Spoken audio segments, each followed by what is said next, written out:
we do something a little bit different here from most parishes. In most parishes on Christmas Eve, they only read 3 of the readings from the Old Testament. And here, we do all of them. There's a reason for this. And it's not just that Father Anthony likes long services. I don't.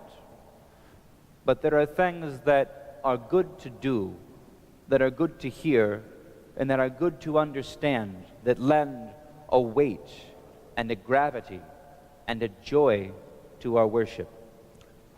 There are only 3 times through the course of the church year when we do an evening liturgy like this. And on each of these 3 occasions, we read not 1 or 2 or 3 selections from the Old Testament, but many.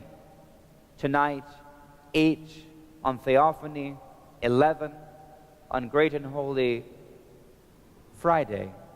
There are still several more. Rather, it's Holy Saturday morning with the bay leaves.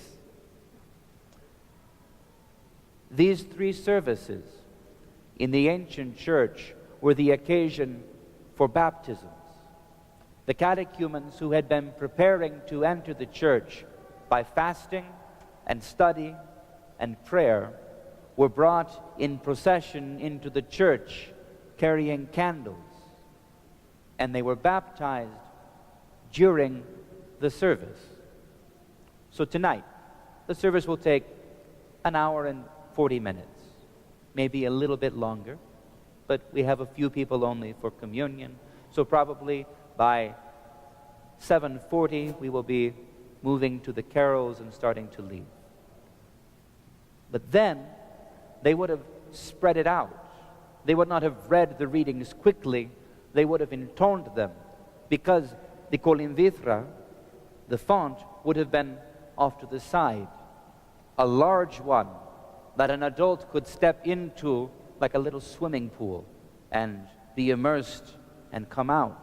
And while the readings were read by the one priest or the deacon, all of the others had the procession of catechumens, the 10s or 50s or 100s who were coming into the church, carrying their candles, wearing their pure white robes. They went into the font and were baptized and came into the church as these readings were read.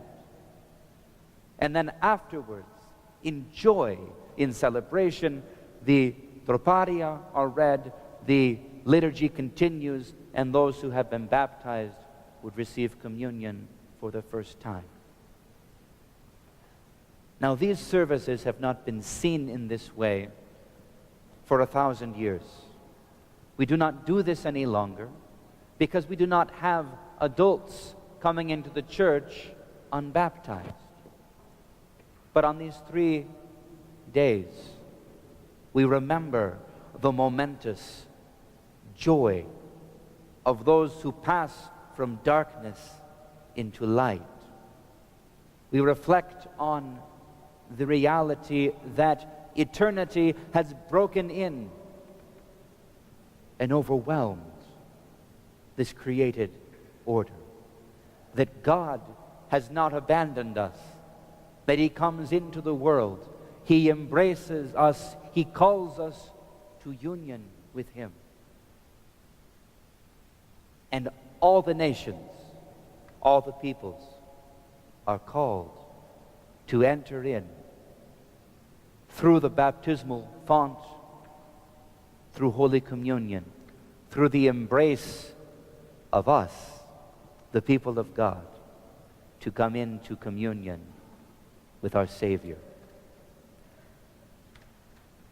This is why I think it's worth 10 minutes more to hear all of the readings, to reflect once again on the thousands of years of waiting, on the millions and billions of human beings who lived and died in hope of the joy that we are blessed to see today. as we celebrate Christmas with the trees and the gifts and the snow tonight. We rejoice with all creation at the coming of our Savior. With this joy, with this awe, renewing our own commitment to the Lord, remembering the day of our own baptism, even if we cannot remember because we were too small, remembering the high calling of Christ. Let us stand and let us continue the divine liturgy. Merry Christmas. Kala Christuhina.